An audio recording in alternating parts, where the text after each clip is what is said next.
Welcome to my YouTube channel. আশা করি তোমরা সবাই ভালো আছো।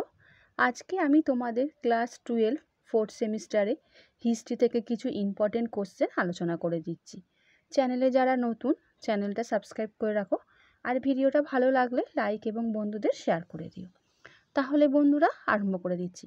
আগে বলি, আজকে তোমাদের বিদ্রোহ ও ব্রিটিশ রাজ যে ইউনিট আছে, চ্যাপ্টার 1 1857 মহাবিদ্রোহ, এখান থেকে আমি তোমাদের আজকে কোশ্চেন অ্যান্সার আলোচনা করে দিচ্ছি। এখান থেকে তোমাদের 3 মার্কস আর 4 মার্কসের কোশ্চেন অ্যান্সার তোমাদের দিতে হবে। এখান থেকে কোনো বড় কোশ্চেন আসবে না, তাই সেই হিসাবে আমি তোমাদের আগে 3 মার্কসের কিছু ইম্পর্টেন্ট কোশ্চেন আলোচনা করে দিচ্ছি। আমার প্রথম কোশ্চেন, মহাবিদ্রোহের কুফলগুলি সংক্ষেপে লেখো।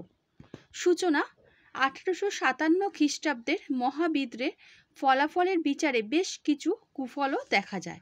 মহাবিদ্রোহের কুফলসমূহ: প্রথমত, মহাবিদ্রোহের পর শাসক ইংরেজ ও শাসিত ভারতীয়ের মধ্যে জাতিগত শত্রুতা এবং পারস্পরিক তিক্ততা দেখা দেয়। দ্বিতীয়ত, এতদিন ধরে উপনিবেশিক ভারতে যে ইউরোপীয় সভ্যতার আদর্শ গড়ে উঠেছিল তা ধীরে ধীরে মুছে যেতে থাকে। তৃতীয়ত, মহাবিদ্রোহের পর থেকে সব রকমের সহযোগিতার বদলে ব্রিটিশ সরকারের বিরুদ্ধে ভারতবাসীর বিরোধিতা শুরু হয়। চতুর্থ, এতদিন ধরে সরকার ভারতীয়দের সুষ্ঠু সামাজিক ও পারিবারিক জীবন গঠনের জন্য যে সকল নীতি অনুসরণ করে আসছিল, মহাবিদ্রোহের পর সেগুলি ত্যাগ করে ও প্রতিক্রিয়াশীল নীতির আশ্রয় নেয়। পঞ্চমত, মহাবিদ্রোহের পর থেকে বিভিন্ন সংস্কারমূলক কাজের পরিকল্পনা গ্রহণ ও সেগুলি রূপায়ণের ক্ষেত্রে সরকার সতর্কতা অবলম্বন করে। নেক্সট 2 নম্বর কোশ্চেন, মহাবিদ্রোহের প্রত্যক্ষ কারণ আলোচনা করো। সূচনা: এনফিল্ড রাইফেলের নামে এক বিশেষ ধরনের বন্দুকের ব্যবহার ভারতীয় সিপাহীদের এতটাই ক্ষুব্ধ করেছিল যে এর জন্য তারা ব্রিটিশ সরকারের বিরুদ্ধে বিদ্রোহ ঘোষণা করেছিল। এনফিল্ড রাইফেলের প্রবর্তনকে 1857 খ্রিস্টাব্দে সিপাহী বিদ্রোহের প্রত্যক্ষ কারণ হিসাবে চিহ্নিত করা হয়। 1857 মহাবিদ্রোহের প্রত্যক্ষ কারণ: এনফিল্ড রাইফেলের প্রবর্তন। 1856 খ্রিস্টাব্দে ব্রিটিশ সেনাবাহিনীতে পুরানো ব্রাউন বেস গাদা বন্দুক বাতিল করা হয়। এর ফলে এনফিল্ড রাইফেল নামে এক নতুন ধরনের বন্দুক চালু করা হয়। কার্তুজ বিতর্ক: এনফিল্ড রাইফেলের কার্তুজ চর্বি মাখানো মোড়কের মধ্যে থাকত এবং সিপাহীদের দাঁত দিয়ে মোড়ক কেটে কার্তুজ বের করে রাইফেলে ভরতে হতো। সিপাহীদের মধ্যে প্রচারিত হয় যে এই কার্তুজের মোড়কে গরু ও শূকরের চর্বি মাখানো আছে। সম্ভবত হিন্দু ও মুসলমান সিপাহীরা ধর্মনাশের ভয় চর্বি মাখানো কার্তুজ ব্যবহার করতে অস্বীকার করে। নেক্সট 3 নম্বর, ব্রিটিশ কর্তৃপক্ষ কার্তুজ ব্যবহারের জন্য সৈন্যদের ওপর চাপ সৃষ্টি করে। 1857 খ্রিস্টাব্দে 29 মার্চ ব্যারাকপুর সেনানিবাসে সিপাহী মঙ্গল পাণ্ডে প্রথম প্রতিবাদ জানায় এবং বিদ্রোহের সূচনা করেন। নেক্সট 4 নম্বর কোশ্চেন, নিষেধাজ্ঞা। লন্ডন স্থিত উইচের কার্তুজ ফ্যাক্টরিতে এনফিল্ড রাইফেলের ব্যবহৃত কার্তুজগুলি তৈরি হতো। মহাবিদ্রোহের পর ব্রিটিশ সেনাবাহিনীতে এই কার্তুজ ব্যবহারের ওপর নিষেধাজ্ঞা করা হয়। অব্যবহৃত কার্তুজগুলি ফিরিয়ে নেওয়া হয় এবং শেষে এর উৎপাদনও বন্ধ করে দেওয়া হয়। নেক্সট 5 নম্বর কোশ্চেন, সমালোচনা। বিদ্রোহের সময় বিদ্রোহীরা এই কার্তুজ ইংরেজদের বিরুদ্ধে যথেচ্ছভাবে ব্যবহার করে। দিল্লি ও মিরাটে সিপাহীরা এই কার্তুজ দ্বারাই ইংরেজদের হত্যা করে। কাজেই কার্তুজ ব্যবহারে যদি সিপাহীদের ধর্ম নষ্ট হয়, তবে তারা ইংরেজদের বিরুদ্ধে সেগুলি সাহায্য নেবে কেন? নেক্সট যাচ্ছি বন্ধুরা 3 নম্বরের কোশ্চেন, মহারানীর ঘোষণাপত্রের ঐতিহাসিক তাৎপর্য কী? সূচনা: 1858 খ্রিস্টাব্দে 1 নভেম্বর মহারানী ভিক্টোরিয়া একটি ঘোষণাপত্র মারফত ভারতের শাসনভার গ্রহণ এবং শাসন ব্যবস্থার নতুন নীতি ও আদর্শের কথা ঘোষণা করেন, যা মহারানীর ঘোষণাপত্র নামে পরিচিত। মহারানীর ঘোষণাপত্রের ঐতিহাসিক তাৎপর্য। কোম্পানির শাসনের অবসান। মহারানীর ঘোষণাপত্রের মাধ্যমে ভারতে ইস্ট ইন্ডিয়া কোম্পানির শাসনের অবসান ঘটানো হয়। British parliament an act for the better government of India নামক আইন পাশ করিয়ে ভারতের শাসনভার ইংল্যান্ডেশ্বরী মহারানী ভিক্টোরিয়ার হাতে তুলে দেওয়া হয়।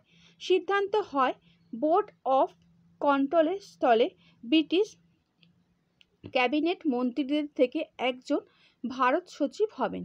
ব্রিটিশ শাসন প্রতিনিধিরূপে তিনি ভাইসরয় উপাধি নিয়ে ভারতের শাসন চালাবেন। তাকে শাসন কাজে সাহায্য করবেন 15 জন সদস্য বিশিষ্ট একটি কাউন্সিল। নেক্সট 2 নম্বর, দেশীয় রাজাদের প্রতি আশ্বাসবাণী। মহারানীর ঘোষণাপত্রে বলা হয় যে ব্রিটিশ সরকার দেশীয় রাজ্যগুলিতে সাম্রাজ্য বিস্তার করবে না, কিন্তু দেখা যায় ভবিষ্যতে এই প্রতিশ্রুতি ব্রিটিশ সরকার মানেনি। ইংরেজরা প্রায় দেশীয় রাজাদের অভ্যন্তরীণ বিষয় যেমন মন্ত্রী ও রাজকর্মচারী নিয়োগের ক্ষেত্রে হস্তক্ষেপ করতেন। দেশীয় রাজ্যগুলির কার্যকলাপ পর্যবেক্ষণের জন্য সরকারি তরফে একদল ব্রিটিশ রেসিডেন্ট মোতায়েন থাকতো। তাছাড়া সারা ভারতে এই একই ধরনের মুদ্রা ব্যবস্থা, ডাক ও তার ব্যবস্থা এবং রেলপথ চালু করে দেশীয় রাজ্যগুলিকে ব্রিটিশ শাসন কাঠামোর আওতায় আনা হয়। নেক্সট যাচ্ছি 3 নম্বর, যোগ্যতার মূল্যায়ন। এই ঘোষণাপত্রে বলা হয়েছিল জাতি ধর্ম নির্বিশেষে যোগ্যতা রয়েছে এবং এমন সমস্ত ভারতবাসী সরকারি চাকরিতে নিযুক্ত হতে পারবে। পরবর্তীকালে এই প্রতিশ্রুতি পালিত হয়নি। সরকারি উচ্চতর পদগুলিতে ইউরোপীয় অসামরিক ব্যক্তিরা মানে সিভিলিয়ানরা সুযোগ পায়। ভারত সচিব চার্লস উড মনে করতেন ভারতীয়দের সততা ও দৃঢ় নৈতিক বোধের সঙ্গে প্রতিকূল পরিস্থিতির মুখোমুখি হওয়ার ক্ষমতা নেই। নেক্সট, শাসন নীতি। মহারানীর ঘোষণাপত্রে বলা হয় যে ওই সময় থেকে প্রতিশোধমূলক মনোভাব নিয়ে সরকার শাসন চালাবেন না, কিন্তু ভবিষ্যতে সরকারি শাসন নীতিতে এই প্রতিশ্রুতি পালিত হয়নি। ভারতীয়দের পুরানো প্রথা ও আচরণের ক্ষেত্রে ব্রিটিশ সরকার হস্তক্ষেপ না করার নীতি নেয়ার ভারতীয় সমাজে বহু কুপ্রথা রয়ে যায়, যথা বহুবিবাহ, বাল্যবিবাহ, মহিলাদের অধিকারহীনতা ইত্যাদি। নেক্সট যাচ্ছি 4 নম্বর কোশ্চেন। 1857 খ্রিস্টাব্দে বিদ্রোহের প্রতি শিক্ষিত বাঙালি সমাজের কিরূপ মতবাদ ছিল? সূচনা। 1857 খ্রিস্টাব্দে মহাবিদ্রোহকে শিক্ষিত বাঙালি সমাজের কেউ কেউ সম্মতন করলেও অনেকেই এই বিদ্রোহের প্রতি সম্মতন জানায়নি। 1857 খ্রিস্টাব্দের মহাবিদ্রোহ ও বাঙালি শিক্ষিত সমাজের মনোভাব। উৎস: দুর্গাদাস বন্দ্যোপাধ্যায় কিশোরী চাঁদ মিত্রের লেখায় মহাবিদ্রোহ সম্পর্কে শিক্ষিত বাঙালি সমাজের মনোভাব ব্যক্ত হয়েছে। মহাবিদ্রোহের প্রতি বিরোধিতা। বিরোধিতার কারণ কি? সরকারি চাকরি, শিক্ষিত বাঙালি শ্রেণী, ইংরেজদের অফিস আদালতে কাজ করে জীবিকা চালাতে হতো। তাই মহাবিদ্রোহের প্রতি সম্মতন জানিয়ে তারা ব্রিটিশ সরকারে বিভাগভাজন হতে চায়নি। মধ্যযুগীয় শাসন পুনঃপ্রতিষ্ঠার ভীতি। শিক্ষিত মধ্যবিত্তদের একটা অংশ চায়নি ইংরেজ শাসনের অবসান হয়ে পুনরায় মধ্যযুগের মুঘল শাসন প্রতিষ্ঠিত হোক। আবার যাচ্ছে 3 নম্বরে, মধ্যযুগীয় শাসন পুনঃপ্রতিষ্ঠা ভীতি। শিক্ষিত মধ্যবিত্তদের একটা অংশ চায়নি ইংরেজ শাসনের অবসান হয়ে পুনরায় মধ্যযুগীয় মুসলমান শাসক প্রতিষ্ঠিত হোক। সেকেন্ড, ব্রিটিশ সরকারের ওপর দিয়ে মধ্যবিত্তদের একটা বড় অংশ ব্রিটিশ শাসনের ওপর অগাধ বিশ্বাস রাখত এবং তারা ব্রিটিশ শাসনকে ভারতের পক্ষে কল্যাণকর বলে মনে করত। তাদের কাছে ইংরেজরা ছিল আধুনিক সভ্যতা, সংস্কৃতি ও যুগের প্রতিনিধি। তাই দেখা যায় শিক্ষিত বুদ্ধিজীবী শ্রেণী কলকাতা ও বোম্বাইতে ইংরেজদের সাফল্য কামনা করে এক সভ্যতার আয়োজন করেছিল।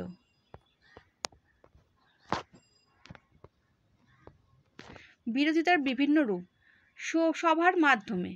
কলকাতার মেট্রোপলিটন স্কুলে আয়োজিত এক স্কুলে উপস্থিত থেকে কালীপ্রসন্ন সিং আয়োজিত হয় এক সভায় উপস্থিত থেকে কালীপ্রসন্ন সিংহ, কমল কৃষ্ণ বাহাদুর, হরচন্দ্র ঘোষ প্রমুখ বিদ্রোহীদের বিরুদ্ধে প্রস্তাব গ্রহণ করেন। ব্রিটিশ ইন্ডিয়ান অ্যাসোসিয়েশন মহাবিদ্রোহকে নিন্দা করে এবং বড়লাট ক্যানিংয়ের কাছে 5,000 টাকার স্বাক্ষর সংবলিত একটি চিঠি পাঠিয়ে সাহায্যের আশ্বাস দেন। শোভাবাজার রাজবাড়িতে রাধাকান্ত দেবের সভাপতিত্বে জমিদার ও বুদ্ধিজীবীদের নিয়ে অনুষ্ঠিত এক সভায় বিদ্রোহীদের বিরোধিতা করে সরকার সমস্ত ধরনের সাহায্যের আশ্বাস দেয়া হয়। তারপরে যাচ্ছি বিয়ে, যেটা লাইন বাই লাইন আলোচনা করছিলাম।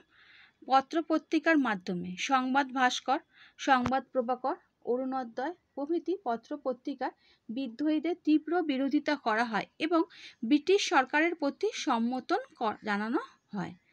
নেক্সট যাচ্ছি সি, বিশিষ্ট ব্যক্তিগত বিরোধিতা। অক্ষয় কুমার দত্ত, রাজনারায়ণ বসু, বঙ্কিমচন্দ্র চট্টোপাধ্যায়, হরিশচন্দ্র মুখোপাধ্যায়, গিরিশচন্দ্র ঘোষ বিশিষ্ট প্রমুখ ব্যক্তিকে মহাবিদ্রোহে সমর্থন না করে ইংরেজ শাসনের প্রতি সম্মতন জানায়। লাস্ট, মহাবিদ্রোহের প্রতি সম্মতন। শ্যামসুন্দর সেন সম্পাদিত সমাচার দর্পণ পত্রিকায় মহাবিদ্রোহের প্রতি তিনি সম্মতন জানানো হয়। যুগান্তর ও সন্ধ্যা পত্রিকায় মহাবিদ্রোহ ও বিদ্রোহীদের স্মৃতিচারণও করা হয়। এই গেল বন্ধুরা তোমাদের আজকের 4টে কোশ্চেন। আশা করি তোমরা বুঝতে পেরেছো। যদি কারো কোনো অসুবিধা হয় আমাকে কমেন্ট করে জানিও, আমি তোমাদের সেই কোশ্চেনগুলো আলোচনা করে দেবো। আর ভিডিওটা ভালো লাগলে বন্ধুদের শেয়ার করে দিও। আচ্ছা বন্ধুরা, ভালো থেকো।